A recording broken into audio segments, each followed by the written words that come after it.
So hello everyone, greetings of the day. मैं रवि तिवारी।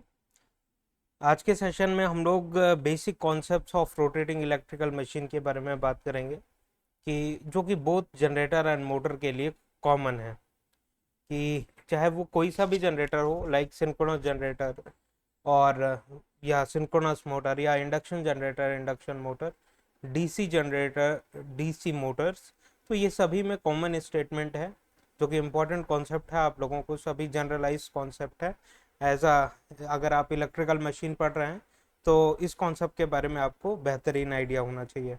तो हम लोग गेट एकेडमी के चैनल पे हैं एंड आरआरबी जेई 2024 में 7,900 प्लस पोस्ट हैं। गेट एकेडमी का जो कोर्स है उसमें आरआरबी जेई के लिए सीबीटी 1499 में अवेलेबल है, सीबीटी 1 एंड सीबीटी 2 777 में अवेलेबल है। तो जो कैंडिडेट्स केवल सीबीटी 1 में इंटरेस्टेड हैं तो इन प्राइजेस पे आप सीबीटी 1 अवेल कर सकते हैं। अदरवाइज सीबीटी 1 एंड सीबीटी 2 दोनों चीज़ें 777 में आपको कवर की जाएंगी। एक अच्छी अपॉर्चुनिटी है, यूटिलाइज जरूर करिएगा। गेट एस्पिरेंट्स जो गेट 2025 के लिए प्रिपेयर कर रहे हैं, 2,222 रुपीज़ में आप कोर्सेस एनरोल कर सकते हैं। अदरवाइज गेट 2026 एंड 2027 के रेस्पेक्टिव प्राइजेस स्क्रीन में मेंशन्ड है, राइट। तो आप अपने नीड के अकॉर्डिंग, कि अगर आप अपने अंडर ग्रेजुएशन में हैं तो आप इन कोर्सेस को परचेस करके लॉन्ग टाइम के लिए 2027 के लिए अगर आप प्रिपेयर कर रहे हैं या 26 के लिए प्रिपेयर कर रहे हैं तो बेहतरीन कोर्सेस हैं। गेट 2026 और 2027 के कोर्सेज के साथ फ्री स्मार्ट कोर्स जो कि गेट एकेडमी की टीम के द्वारा डिजाइंड है and dopamine course with GATE 2026 and 2027 courses available हैं। कि dopamine and smart course free of cost आप लोगों को 2026 एंड 27 के एस्पिरेंट्स को प्रोवाइड किया जाएगा। गेट एकेडमी के कुछ और भी कोर्सेस हैं जैसे कि आरआरबी जेई, एसएससी जेई 777 में अवेलेबल है। कैंपस रिक्रूटमेंट ट्रेनिंग प्रोग्राम 777 में, ऑल स्टेट एई जेई एग्जामिनेशन 777 में, smart course and dopamine 555 combo 999 में अवेलेबल है। ईएससी नॉन टेक्निकल जैसे कि project management, ICT and environmental science, ये सारे सब्जेक्ट्स जो हैं, इंजीनियरिंग, ड्राइंग, वो सारे के सारे आपको 777 में जो नॉन टेक्निकल वाला पार्ट है इंजीनियरिंग सर्विसेज का, वो कवर कराया जाएगा आपको। GATE subject wise and combo courses भी अवेलेबल हैं। इसके लिए आप गेट एकेडमी की वेबसाइट विजिट कर सकते हैं। कि अगर आपको केवल नेटवर्क का कोर्स चाहिए या फिर इलेक्ट्रिकल मशीन चाहिए, पावर सिस्टम चाहिए, पावर इलेक्ट्रॉनिक सेपरेटली चाहिए, तो आप वैसा भी परचेस कर सकते हैं। अदरवाइज कॉम्बिनेशन में भी चीज़ें अवेलेबल हैं। ऑनलाइन टेस्ट सीरीज जो कि गेट 2025 के लिए डिजाइंड है। टॉपिक वाइज 28 टेस्ट हैं, सब्जेक्ट वाइज बेसिक लेवल के 12 टेस्ट हैं, एडवांस लेवल के 12 टेस्ट हैं, मल्टीपल सब्जेक्ट टेस्ट 14 है and full length mock test 10 है। टोटल नंबर ऑफ टेस्ट 76 है। इन 76 टेस्ट में वेल डिजाइंड क्वेश्चन है और इसके थ्रू अगर आप अपने प्रिपरेशन करते हैं गेट एग्जामिनेशन का तो और भी ज़्यादा ब्यूटीफुल अपनी प्रिपरेशन को बना सकते हैं आप, राइट। जनरल एप्टीट्यूड का जो बुक है उसके लिए क्यूआर कोड स्क्रीन के सामने आपके अवेलेबल है। इस क्यूआर कोड को अगर आप स्कैन करते हैं तो एप्टीट्यूड की बुक तक पहुंच जाएंगे। 222 जो कि जनरल प्राइस रखा गया है, मिनिमल प्राइस रखा गया है, plus GST available on Google e books. तो इसमें न्यूमेरिकल एबिलिटी का सेक्शन है, लॉजिकल रीजनिंग है, वर्बल एबिलिटी है, स्पेशल एप्टीट्यूड है। टोटल 521 पेजेस हैं and previous year GATE examination के 15 ईयर्स के क्वेश्चंस विद डिटेल सॉल्यूशन आपको देखने के लिए मिलेंगे। तो फुल कॉम्बिनेशन एप्टीट्यूड का सेक्शन आपका जितना भी है गेट एग्जामिनेशन को लेके, वो गेट एकेडमी की ये बुक कवर करने वाली है। तो आपको परेशान होने की ज़रूरत नहीं है कि चीज़ें कहाँ से प्रिपेयर करें। आज के सेशन में मूव करते हैं हम लोग और इम्पॉर्टेंट कॉन्सेप्ट जो है बेसिक इलेक्ट्रिकल इंजीनियरिंग का, basics of rotating electrical machines का, वो लर्न करने की कोशिश करते हैं, राइट। तो basic concept of rotating electrical machine generator और मोटर के रेस्पेक्ट में हम लोग बात कर रहे हैं कि सपोज करिए आपके पास कोई इलेक्ट्रिकल जनरेटर है, राइट। कोई इलेक्ट्रिकल जनरेटर है जो कि कुछ इस तरीके से ड्रॉ किया हुआ है। This is the generation generator part.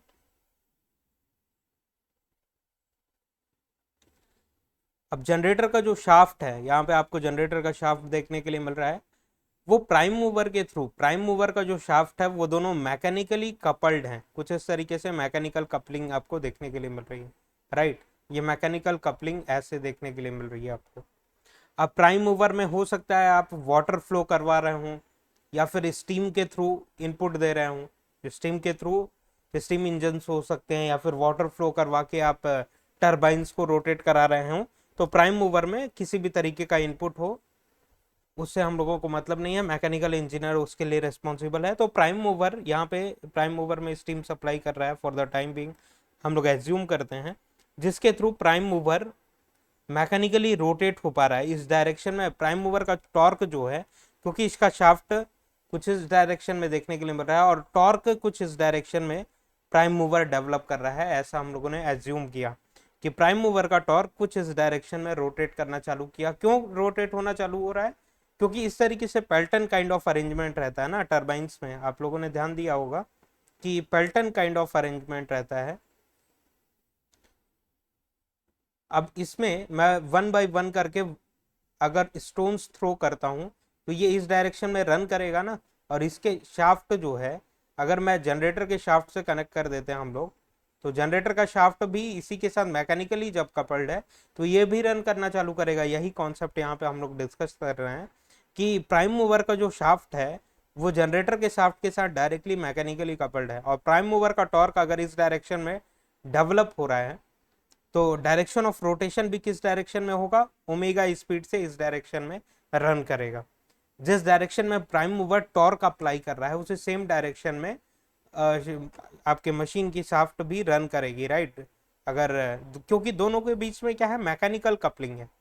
तो प्राइम मूवर का टॉर्क इस डायरेक्शन में, डायरेक्शन ऑफ रोटेशन कैसा होगा? उसी सेम डायरेक्शन में होगा। और जनरेटर किस डायरेक्शन में रन करेगा? इसी सेम डायरेक्शन में रन करेगा। जनरेटर का जो शाफ्ट है किस डायरेक्शन में रन करेगा? इसी सेम डायरेक्शन में रन करेगा। फॉर द टाइम बिंग हम लोग एज्यूम करते हैं कि जनरेटर में किसी भी तरीके का इलेक्ट्रिकल लोड कनेक्टेड नहीं। जनरेटर के लिए लोड क्या है? इलेक्ट्रिकल लोड्स होते हैं ना। जनरेटर के लिए लोड्स क्या है? अपने इंडक्शन मोटर्स क्या है? जनरेटर के लिए लोड है। आपके घर का सीलिंग फैन क्या है? जनरेटर के लिए लोड है। आपके घर का tube light, fluorescent lamp, incandescent lamp, refrigerator, washing machines, ये सब क्या है? इलेक्ट्रिकल लोड्स ही तो हैं। और स्कूल, कॉलेजेस, इंडस्ट्रीज, ये सारे क्या हैं? इलेक्ट्रिकल लोड्स ही तो हैं।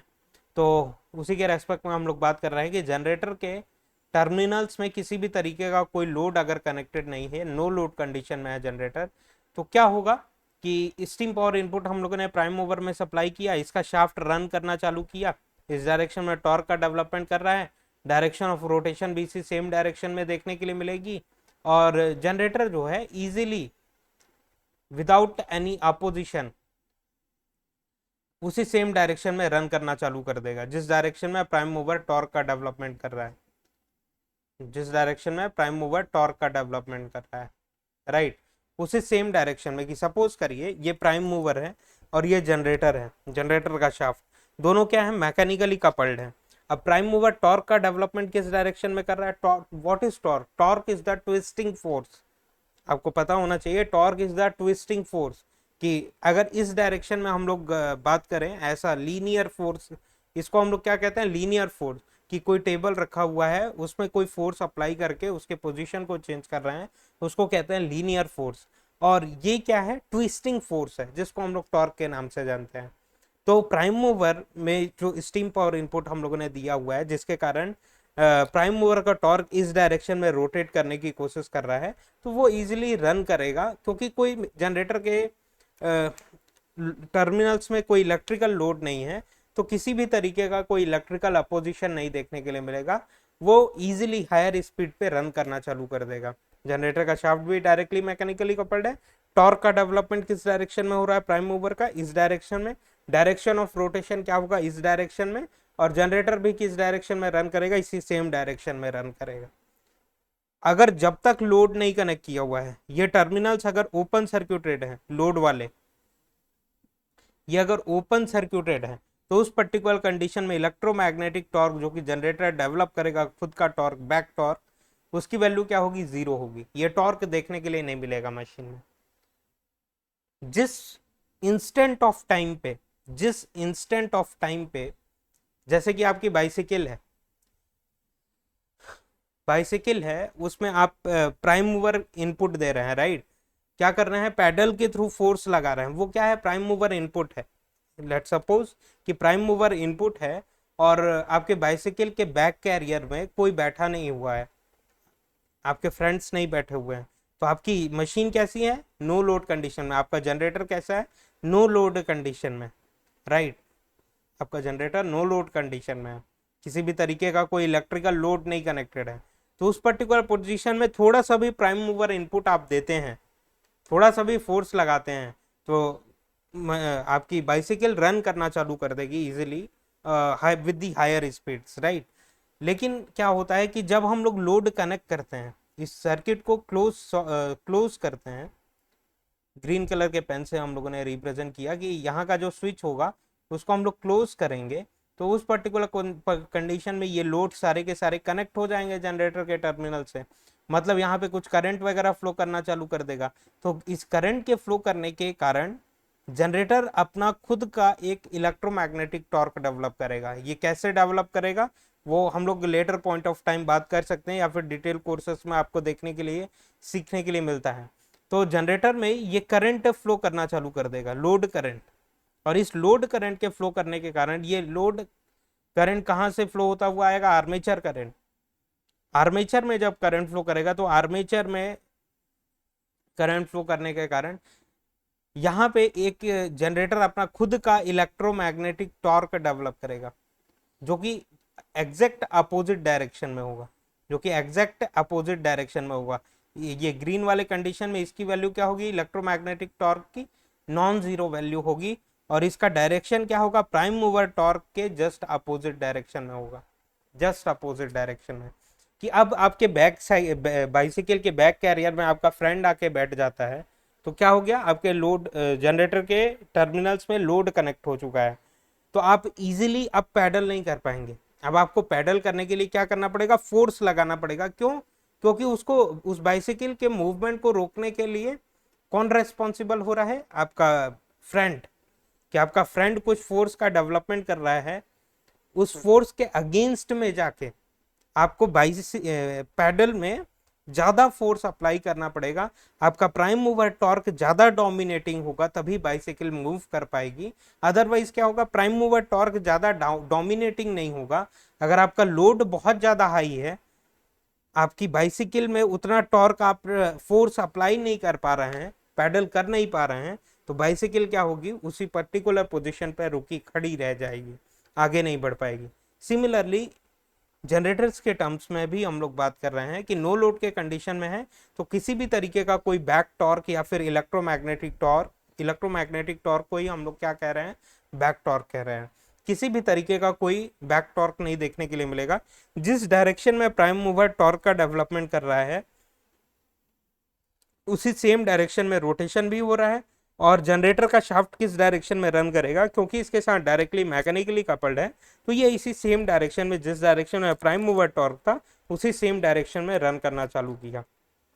अब जब मशीन में लोड कनेक्ट हुआ, जनरेटर में लोड कनेक्ट हुआ, तो मशीन में इलेक्ट्रोमैग्नेटिक टॉर्क डेवलप हो रहा है। तो इलेक्ट्रोमैग्नेटिक टॉर्क क्या कर रहा है, इस डायरेक्शन में, प्राइम मूवर टॉर्क इस डायरेक्शन में रन करने की कोशिश कर रहा है, इलेक्ट्रोमैग्नेटिक टॉर्क अपोजिट डायरेक्शन में फोर्स अप्लाई कर रहा है, उसके इसके अगेंस्ट में अप्लाई कर रहा है। तो प्राइम मूवर का टॉर्क उतना ज्यादा सफिशिएंट होना चाहिए कि ये इलेक्ट्रोमैग्नेटिक टॉर्क को डोमिनेट कर सके और direction of rotation of shaft इस डायरेक्शन में मेंटेन कर सके। तब जाके आपकी शाफ्ट में, मशीन के मैकेनिकल एनर्जी एब्जॉर्ब होगी और वो उसको मैग्नेटिक एक्शंस के थ्रू इलेक्ट्रिकल एनर्जी में कन्वर्ट करेगा। एनर्जी के कन्वर्जन प्रोसेस में अपोजिशन बहुत ज्यादा इंपॉर्टेंट है। विदाउट अपोजिशंस एनर्जी का कन्वर्जन पॉसिबल नहीं।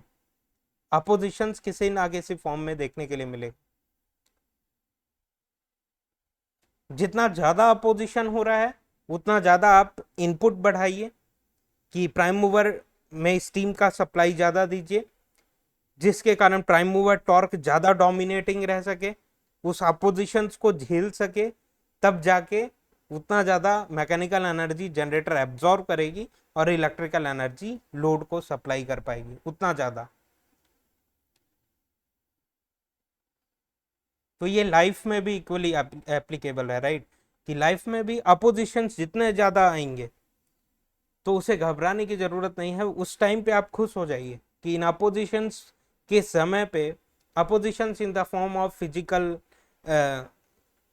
What do we say, mental health, physical health, और कई तरीके के लाइफ में प्रॉब्लम्स होते हैं। तो ये प्रॉब्लम जब आपकी लाइफ में आते हैं, काइंड ऑफ अपोजिशंस जब आते हैं, उस पर्टिकुलर कंडीशन में आपके जो इनपुट होते हैं उसको बढ़ाने का समय रहता है। अगर आप उस टाइम पे अपने इनपुट को बढ़ा देते हैं तो एक सक्सेसफुल आउटपुट आपको जरूर देखने के लिए मिलेगा। एनर्जी कन्वर्जन का प्रोसेस है ये। This is not the law of machine, this is the law of nature. तो जितना ज्यादा प्राइम मूवर टॉर्क डेवलप होगा, इस डायरेक्शन में रोटेशन होगा, इलेक्ट्रोमैग्नेटिक टॉर्क इस डायरेक्शन में होगा। अब इसी इलेक्ट्रोमैग्नेटिक टॉर्क को आपका प्राइम मूवर टॉर्क क्या करना चाहिए, डोमिनेट करना चाहिए, तब जाके एनर्जी कन्वर्जन सक्सेसफुली हो पाएगा और इलेक्ट्रिक मैकेनिकल एनर्जी शाफ्ट में जनरेटर के एब्जॉर्ब हो पाएगी और इलेक्ट्रिकल एनर्जी इलेक्ट्रिकल लोड्स को सप्लाई की जा सकती है। तो ये कहानी थी जनरेटर की। इसके बारे में फर्दर हम लोग सेशंस में पूरे इलेक्ट्रिकल मशीन्स में बात करते ही रहेंगे, क्योंकि इंपॉर्टेंट कॉन्सेप्ट है। हर जगह पे ये कॉन्सेप्ट आपको देखने के लिए मिलेगा जब आप सिंक्रोनस मशीन में आर्मेचर रिएक्शन के बारे में बात करते हैं या फिर किसी भी इंपॉर्टेंट कॉन्सेप्ट के बारे में बात करते हैं, तो ये बेसिक लॉ है, राइट। सिमिलरली मोटर के रेस्पेक्ट में हम लोग बात करते हैं कि आपके मोटर्स के रेस्पेक्ट में बात करें, ये केवल और केवल सिंक्रोनस जनरेटर के रेस्पेक्ट में नहीं है या फिर इंडक्शन मोटर्स या जनरेटर्स के रेस्पेक्ट में नहीं है, कॉमन टू ऑल मशीन्स है, common to all machine. All motors के लिए कॉमन स्टेटमेंट हम लोग लिखने जा रहे हैं कि इस तरीके से कोई मोटर है, कि कोई भी मोटर हो सकता है। अब यहाँ पे इसका जो शाफ्ट है, मोटर में कोई भी प्राइम मूवर के थ्रू इनपुट देंगे क्या? नहीं। मोटर में कैसा इनपुट देंगे आप? इलेक्ट्रिकल इनपुट सप्लाई करेंगे। मोटर्स में इलेक्ट्रिकल इनपुट सप्लाई करेंगे। समझ में आ रही है बात कि मोटर्स में कैसा इनपुट आप सप्लाई करेंगे? Electrical input, sorry. तो इलेक्ट्रिकल इनपुट सप्लाई किया हम लोगों ने, 3 फेज इलेक्ट्रिकल इनपुट हम लोगों ने सप्लाई किया, इनपुट। तो इसका जो शाफ्ट है, क्योंकि आपको पता है कि इलेक्ट्रिकल एनर्जी सप्लाई हुई मैग्नेटिक एक्शंस के थ्रू मैकेनिकल एनर्जी में कन्वर्ट होगी, तो इलेक्ट्रोमैग्नेटिक टॉर्क का डेवलपमेंट होगा जो कि इस डायरेक्शन में डेवलप होगा। मशीन अपना खुद का जो टॉर्क डेवलप कर रही है उस टॉर्क को कह रहे हैं हम लोग इलेक्ट्रोमैग्नेटिक टॉर्क। और इस सेशन के बाद जो नेक्स्ट वीडियो आएगा वो इलेक्ट्रोमैग्नेटिक टॉर्क और रिलक्टेंस टॉर्क के ऊपर ही आएगा कि ये एग्जैक्टली होते क्या है, इलेक्ट्रोमैग्नेटिक एंड रिलक्टेंस टॉर्क होते क्या हैं, इसकी अंडरस्टैंडिंग क्रिएट करेंगे हम लोग और एक दूसरे में क्या डिफरेंसेस होता है उसके बारे में बात करेंगे। तो फॉर द टाइम बिंग कि हम लोगों ने 3 फेज इलेक्ट्रिकल इनपुट दिया, अब यहाँ पे मोटर में आपके कुछ मैग्नेटिक एक्शंस होंगे, फ्लक्स वगैरह के थ्रू कोई एनर्जी का डेवलपमेंट होगा। इलेक्ट्रिकल इनपुट मैग्नेटिक डोमेन से होता होगा, मैकेनिकल डोमेन में कन्वर्ट हो रहा है, मैकेनिकल डोमेन में कन्वर्ट हो रहा है। तो एनर्जी कन्वर्जन का प्रोसेस में इलेक्ट्रिकल इनपुट मैग्नेटिक एक्शंस के थ्रू मैकेनिकल डोमेन में कन्वर्ट हो रहा है। तो इस डायरेक्शन में सपोज कर लेते हैं हम लोग कि इस डायरेक्शन में मशीन इलेक्ट्रोमैग्नेटिक टॉर्क डेवलप कर रही है, राइट। अब डायरेक्शन ऑफ रोटेशन भी किस डायरेक्शन में होगा? इसी सेम डायरेक्शन में, इसी सेम डायरेक्शन में डायरेक्शन ऑफ रोटेशन भी देखने के लिए मिलेगा। किस स्पीड से रन कर रही है? ओमेगा स्पीड से रन कर रही है। देखिए स्पीड और टॉर्क में डिफरेंस होता है, स्पीड और टॉर्क में डिफरेंस होता है। ट्रक का टॉर्क हाई होता है, स्पीड स्लो होता है। फास्ट एंड फ्यूरियस कार्स जो होती हैं उनका टॉर्क कम होता है, स्पीड ज्यादा होती है। तो दोनों में डिफरेंसेस है, राइट, टॉर्क एंड स्पीड में।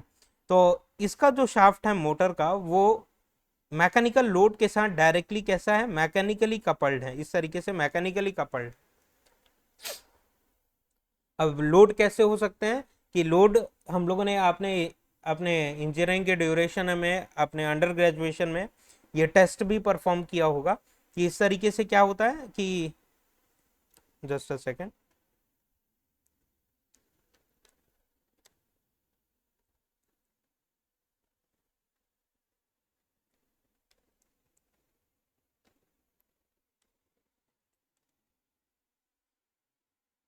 इलेक्ट्रिकल इंजीनियरिंग लैब में आपने देखा होगा यहाँ पे पुली काइंड ऑफ अरेंजमेंट रहता है, break drum kind of arrangement, break drum, drum, break drum के नाम से इसको हम लोग जानते हैं कि लेबोरेटरीज में एज अ मैकेनिकल लोड हम लोग इसका यूज करते हैं कि इसका शाफ्ट, मोटर का जो शाफ्ट रहता है डायरेक्टली मैकेनिकली कपल्ड रहता है इस ब्रेक ड्रम के साथ, और यहाँ पे बेल्ट लगा होता है, इसको हम लोग क्या कह रहे हैं, बेल्ट।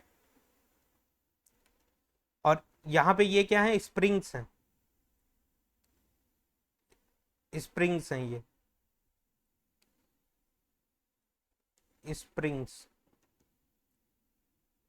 और ये स्क्रूज को अगर आप टाइट करते चले जाएं तो ये बेल्ट जो है, बेल्ट वो टाइट होता चला जाएगा। मतलब ये जो break drum kind of arrangement है वो टाइट होता चला जाएगा, तो मैकेनिकल लोडिंग शाफ्ट पे मोटर के बढ़ती चली जाएगी। आपने लैब में देखा होगा कि जो मोटर का शाफ्ट रहता है और ब्रेक ड्रम का शाफ्ट रहता है डायरेक्टली मैकेनिकली कपल्ड रहता है, और ब्रेक ड्रम में स्क्रू काइंड ऑफ अरेंजमेंट है, स्क्रूज टाइट करते चले जाइए, स्प्रिंग टाइट होती चली जाएंगी, बेल्ट टाइट होता चला जाएगा, जिससे ब्रेक ड्रम क्या होगा, स्टैटिक रहने की कोशिश करेगा। तो जितना स्क्रू आप टाइट करते चले जा रहे हैं उतना मैकेनिकल लोडिंग शाफ्ट में मोटर के बढ़ती चली जा रही है।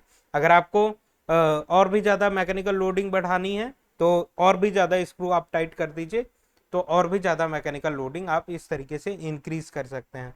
तो मोटर्स में क्या हो रहा है, 3 फेज इनपुट हम लोगों ने इलेक्ट्रिकल इनपुट सप्लाई किया, मैग्नेटिक एक्शंस के थ्रू ये इलेक्ट्रिकल इनपुट मैकेनिकल एनर्जी में कन्वर्ट हो रहा है, और डायरेक्शन ऑफ रोटेशन किस डायरेक्शन में है, इलेक्ट्रोमैग्नेटिक टॉर्क इस डायरेक्शन में डेवलप हो रहा है, तो डायरेक्शन ऑफ रोटेशन इसे सेम डायरेक्शन में देखने के लिए मिलेगा, क्योंकि और भी कोई चीजें हैं क्या, इलेक्ट्रोमैग्नेटिक टॉर्क के अलावा यहाँ पे कोई भी चीजें नहीं है जो कि शाफ्ट को रोटेट कर सके। ब्रेक ड्रम रोटेट करेगा क्या, ब्रेक ड्रम के पास कोई एनर्जी है क्या, नहीं, इलेक्ट्रिकल एनर्जी आप एब्जॉर्व करवा रहे हैं मोटर से मैग्नेटिक एक्शंस के थ्रू। कौन सा एनर्जी डेवलप हो रहा है, इलेक्ट्रोमैग्नेटिक टॉर्क डेवलप हो रहा है, वही रेस्पॉन्सिबल है मोटर के केस में टॉर्क, सॉरी, शाफ्ट को रोटेट कराने के लिए। तो डायरेक्शन ऑफ रोटेशन इसी सेम डायरेक्शन में देखने के लिए मिलेगा। अब ये जो लोड है मैकेनिकल लोड, वो अपना कुछ लोड टॉर्क भी तो रखेगा, कि सपोज करिए स्प्रिंग्स टोटली आप फ्री करके रखे हुए हैं, इन स्क्रूज को टोटली फ्री करके रखे हुए हैं, स्प्रिंग्स टोटली फ्री हैं, तो मतलब ये बेल्ट क्या है, टोटली फ्री है, तो उस पर्टिकुलर केस में कोई भी लोड नहीं है मोटर के शाफ्ट में, तो इजीली हायर स्पीड पे रन करेगा। जैसे कि आपकी बाइसिकल, कि आप पैडल कर रहे हैं और नो लोड के कंडीशन में बैक कैरियर में आपके कोई फ्रेंड नहीं बैठा हुआ है, तो आप हायर स्पीड पे रन करेंगे। जैसे जैसे आपके फ्रेंड आके बैठते चले जाते हैं, आपकी स्पीड क्या होती जाएगी, कम होती चली जाएगी। मैकेनिकल लोडिंग अगर आपके बैक कैरियर में बढ़ती चली जाए तो उस कंडीशन में आपकी बाइसिकल की स्पीड क्या हो जाएगी, स्लो डाउन हो जाएगी। तो नो लोड के कंडीशन में हाईली टॉर्क का डेवलपमेंट हो रहा है, इलेक्ट्रोमैग्नेटिक टॉर्क का सफिशिएंट डेवलपमेंट हो रहा है, जिसके कारण शाफ्ट जो होगा वो इजीली रन करेगा विदाउट एनी अपोजिशन।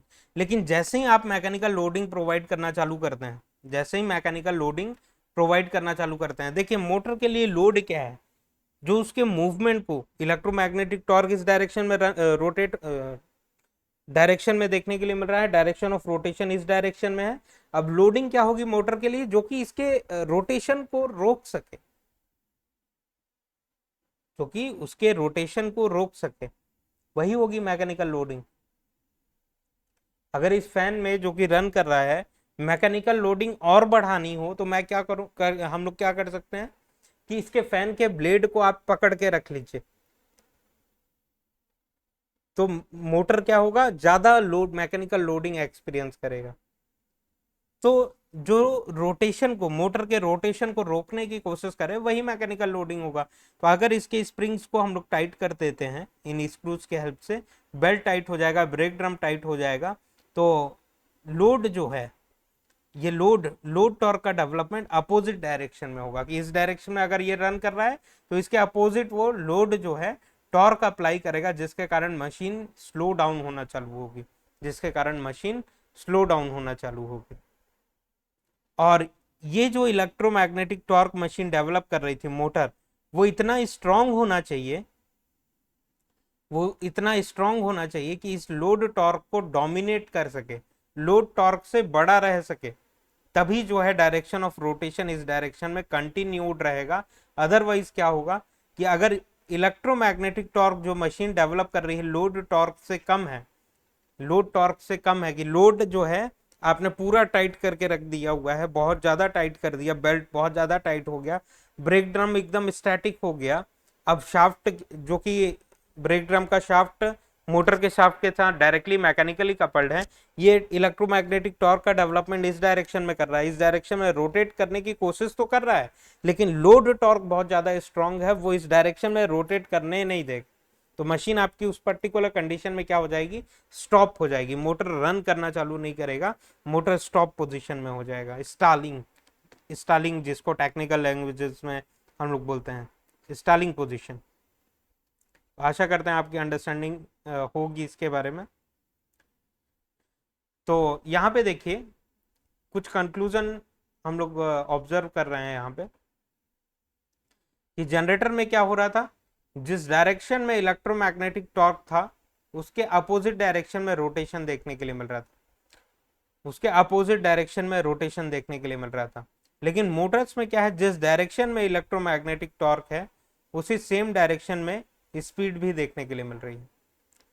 जनरेटर्स में क्या था, इलेक्ट्रोमैग्नेटिक टॉर्क इस डायरेक्शन में डेवलप हो रहा था, लेकिन डायरेक्शन ऑफ रोटेशन क्या था, इस डायरेक्शन में था, अपोजिट था। क्यों? क्योंकि प्राइम मूवर टॉर्क इस डायरेक्शन में था ना, प्राइम मूवर ही रोटेट कराने का काम कर रहा था, और प्राइम मूवर टॉर्क क्या था, इस डायरेक्शन में था। तो इलेक्ट्रोमैग्नेटिक टॉर्क और डायरेक्शन ऑफ रोटेशन दोनों अपोजिट होते हैं इन केस ऑफ जनरेटर, और इलेक्ट्रोमैग्नेटिक टॉर्क और डायरेक्शन ऑफ रोटेशन दोनों सेम होते हैं इन केस ऑफ मोटर। ये कंक्लूजन इंपॉर्टेंट कंक्लूजन है, इसके बेसिस पे डायरेक्ट क्वेश्चन भी देखने के लिए मिलता है आपको प्रीवियस ईयर्स में। अदरवाइज आपको इंपॉर्टेंट कॉन्सेप्ट है जो कि पूरे इलेक्ट्रिकल मशीन में आपकी हेल्प करेगा छोटे छोटे कॉन्सेप्ट को समझने के लिए। मशीन एक कॉन्सेप्चुअल सब्जेक्ट है, कॉन्सेप्चुअली आपको स्ट्रांग रहना पड़ेगा। तो electromagnetic torque and direction of rotation दोनों सेम डायरेक्शन में होंगे, और लोड टॉर्क अपोजिट डायरेक्शन में होगा, right, in case of motor. This is the thing. और जनरेटर के केस में जिस डायरेक्शन में प्राइम मूवर टॉर्क है उसी सेम डायरेक्शन में रोटेशन रहेगा, लेकिन इलेक्ट्रोमैग्नेटिक टॉर्क अपोजिट डायरेक्शन में। तो कॉमन कंक्लूजन अगर हम लोग लिखना चाहें, इलेक्ट्रोमैग्नेटिक टॉर्क और डायरेक्शन ऑफ रोटेशन जनरेटर में अपोजिट डायरेक्शन में होते हैं, जबकि मोटर्स में इलेक्ट्रोमैग्नेटिक टॉर्क और डायरेक्शन ऑफ रोटेशन दोनों सेम डायरेक्शन में रहते हैं। तो ये कंक्लूजन हम लोगों को लर्न करने के लिए मिल रहा है यहाँ से। देखिएगा इलेक्ट्रिकल मशीन के बारे में बात करें, यहाँ पे हम लोगों ने मशीन लिखा हुआ है, तो मशीन का मतलब होता है both generator and motor, common statement. तो जनरेटर के रेस्पेक्ट में बात करें, इनपुट हम लोगों ने क्या दिया, यहाँ से इनपुट दिया मैकेनिकल इनपुट, मतलब कि in the form of torque, prime mover के थ्रू टॉर्क अप्लाई करवाया मशीन मोटर सॉरी जनरेटर्स में, जिसके कारण उसका शाफ्ट रोटेट कर सके, मैकेनिकल एनर्जी सप्लाई हो सके, तभी तो इलेक्ट्रिकल एनर्जी डेवलप होगी। इसका नाम केवल जनरेटर है, ये कुछ जनरेट नहीं कर रहा है, ये कुछ जनरेट नहीं कर रहा है, केवल एक फॉर्म ऑफ एनर्जी को दूसरे फॉर्म में कन्वर्ट कर रहा है, मैकेनिकल एनर्जी को इलेक्ट्रिकल के फॉर्म में कन्वर्ट कर रहा है। तो ध्यान देते हैं कि मैकेनिकल इनपुट हम लोगों ने सप्लाई किया, जनरेटर्स में टॉर्क का अपोजिशन हो रहा है, कि जिस डायरेक्शन में प्राइम मूवर टॉर्क अप्लाई किया उसी सेम डायरेक्शन में रोटेशन है, लेकिन इलेक्ट्रोमैग्नेटिक टॉर्क और प्राइम मूवर टॉर्क दोनों अपोजिट डायरेक्शन में देखने के लिए मिल रहे हैं, राइट। तो टॉर्क का अपोजिशन देखने के लिए मिल रहा है, और आउटपुट आपको क्या मिल रही है, electrical output, electrical output. Motors में बात करें, इनपुट क्या दे रहे हैं, इलेक्ट्रिकल इनपुट, और यहाँ पे वोल्टेजेस का अपोजिशन देखने के लिए मिलेगा आपको। मोटर्स में जो सप्लाई करते हैं, जैसे कि जनरेटर में हम लोगों ने क्या सप्लाई किया, टॉर्क सप्लाई किया, मैकेनिकल इनपुट सप्लाई किया, तो अपोजिशन भी कैसा होगा, किस फॉर्म में होगा, टॉर्क के फॉर्म में होगा, टॉर्क के फॉर्म में। तो यहाँ पे देखने के लिए मिल रहा था ना कि प्राइम मूवर टॉर्क इस डायरेक्शन में था और आपका इलेक्ट्रोमैग्नेटिक टॉर्क इस डायरेक्शन में था, टॉर्क का अपोजिशन था जनरेटर में। मोटर्स में क्या हो रहा है, वोल्टेजेस में अपोजिशन देखने के लिए मिलेंगे, क्योंकि आपने सप्लाई किया हुआ है, वोल्टेज ही तो सप्लाई किया हुआ है, इलेक्ट्रिकल इनपुट सप्लाई किया हुआ है, तो वोल्टेजेस में अपोजिशन देखने के लिए मिलेंगे। और आउटपुट क्या देखने के लिए मिलेगा, आउटपुट मैकेनिकल आउटपुट देखने के लिए मिलेगा मोटर में। तो same machine as a generator भी वर्क कर सकती है, एज अ मोटर भी वर्क कर सकती है। कि सिंक्रोनस जनरेटर है या फिर इंडक्शन जनरेटर है, वो एज अ इंडक्शन मोटर भी वर्क कर सकता है, जनरेटर भी वर्क कर सकता है। डीसी मोटर है तो डीसी जनरेटर भी वर्क कर सकता है, डीसी मोटर की तरह भी वर्क कर सकता है। ये नहीं कि जनरेटर का कंस्ट्रक्शन अलग हो और मोटर का कंस्ट्रक्शन अलग हो, हाँ कुछ स्पेसिफिक पॉइंट होते हैं प्रैक्टिकल लेवल पे, लेकिन ऐसे जनरल लैंग्वेजेस में बात करें, आइडियल लैंग्वेजेस में, तो same machine as a generator भी वर्क कर सकती है, एज अ मोटर भी वर्क कर सकती है। आपके घर के में डीसी मोटर्स देखने के लिए कहीं टॉयज वगैरह में आपने बचपन में देखा होगा इसके बारे में, कि इलेक्ट्रिकल टर्मिनल्स में कोई बैटरी कनेक्ट करिए तो उसका शाफ्ट रन करना चालू कर दे। अब उसके शाफ्ट को पकड़ के वो टर्मिनल से इलेक्ट्रिकल बैटरी हटा दीजिए और एक बल्ब लगा दीजिए, छोटा सा बल्ब, और उसके शाफ्ट को रन कराइए, तो क्या देखने के लिए मिलेगा, वो बल्ब जल जाएगा। तो same machine as a generator भी वर्क कर रही है, एज अ मोटर भी वर्क कर रही है, लेकिन प्रैक्टिकल इंडस्ट्री लेवल पे कुछ डिफरेंसेस, कुछ कंस्ट्रक्शनल चेंजेस, मॉडिफिकेशंस करने पड़ते हैं हम लोगों को, जिससे हायर एफिशिएंसी में मशीन को परफॉर्म किया जा सके, राइट, परफॉर्मेंस एनहांस करने के लिए। तो देखिएगा, इलेक्ट्रिकल, बेसिक इलेक्ट्रिकल इंजीनियरिंग का ये कॉन्सेप्ट है कि अगर कोई यहाँ पे एक लोड है, यहाँ पे कोई लोड है, कि सिंपल सी बात करते हैं, यहाँ पे एक सप्लाइड प्लस और माइनस है, सोर्स है, और यहाँ पे अगर कोई लोड है, तो सोर्स, सोर्स का क्या सिग्निफिकेशन होता है, अगर ये वोल्टेज है तो easy generated voltage, positive terminal से करंट अगर निकलता है उसी को हम लोग सोर्स कहते हैं ना। पॉजिटिव टर्मिनल ऑफ वोल्टेज से अगर करंट निकल रहा है तो उस चीज को क्या कहेंगे, सोर्स कहेंगे। और ये करंट कैसा फ्लो होता हुआ आएगा, लोड में कैसा फ्लो करेगा, ये लोड में कैसा फ्लो करेगा, ये करंट लोड में कुछ इस डायरेक्शन में फ्लो करेगा, ऐसे ही फ्लो होता हुआ आएगा ना। तो यहाँ पे ड्रॉप कैसे क्रिएट करेगा, प्लस और माइनस, कुछ इस तरीके से ड्रॉप। तो positive terminal of the voltage में अगर करंट इंटर कर रहा है तो उसको हम लोग कहते हैं सिंक। और सोर्स किसको कहेंगे, इसको सोर्स कहेंगे, कि पॉजिटिव टर्मिनल ऑफ वोल्टेज से करंट बाहर निकल रहा है। इतनी बेसिक अंडरस्टैंडिंग आपको होगी। तो ईजी और आईजी, ईजी और आईजी जनरेटर में कैसा होगा, डायरेक्शन ऑफ